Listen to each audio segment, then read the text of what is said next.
All right, last night we showed you a hot mic moment revealing the real Dr. Fauci. You are totally incorrect. Well, we look forward to Marshall, reviewing it. Senator Marshall, Dr. Fauci has answered you. It is public information, and he's happy to give it to you if you would ask. Senator Moran. What a moron. Jesus Christ. So did Fauci apologize for insulting a sitting member of Congress? Well, of course not. Instead, he just doubled down. He was implying that maybe I was making investments sort of like ahead of the game here. And he made the statement that we can't get your financial statement. It was stunning to me that a United States senator doesn't realize that my financial statement is public knowledge. It was just like, where have you been?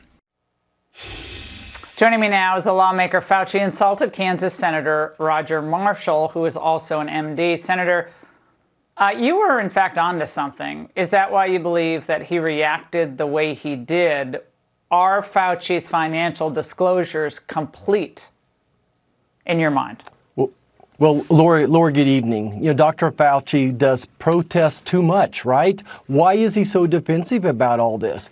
He's lied to the American public again. He's lied to Congress again. We cannot access his records. My office cannot, still cannot get them. You can't get them. Nobody can get them yet. The NIH somehow was hiding them from us. So he lied to the American public. But I just have to appreciate you talking about Hillary Clinton and deplorables. Don't you feel like a deplorable when Dr. Fauci talks down to you, when he tells you, look, if you don't want to wear a mask, you're a deplorable. If you don't want a vaccine, you're a deplorable. If you don't agree with me, you're a deplorable. That's Dr. Fauci. We caught him in another lie yesterday. So it's implicit in his comments that the science dictates that we do X, and then months or maybe even a year later, we find that the science, supposed science, is collapsing on itself, as it is with cloth masks and vaccines and transmission.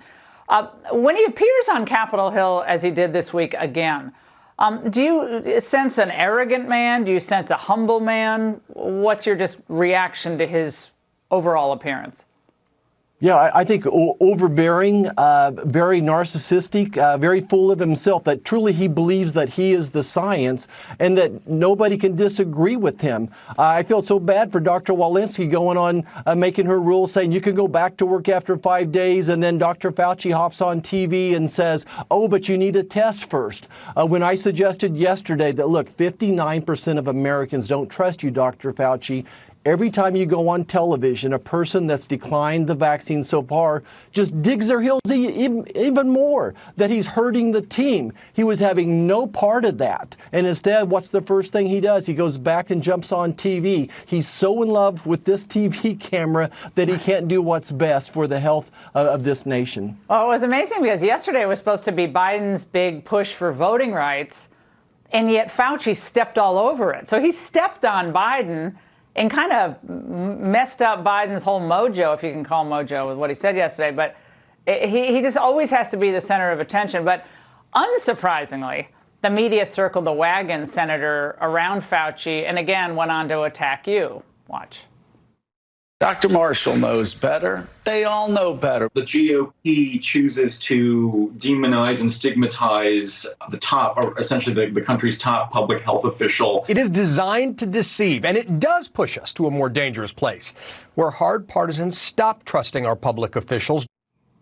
So, Senator, it's your fault that the American people increasingly do not trust the public health apparatus with what we've learned about the vaccines and Omicron and so forth. You know, of course, it has to be anybody's fault but Dr. Fauci. Several times we asked the folks on the panel, well, whose responsibility is this that 800,000 Americans have died? More people died in America in 2021 than 2020, despite having the vaccine mandates, mask mandates, lots of testing. It's not working, but very limited therapeutics. Whose responsibility is this?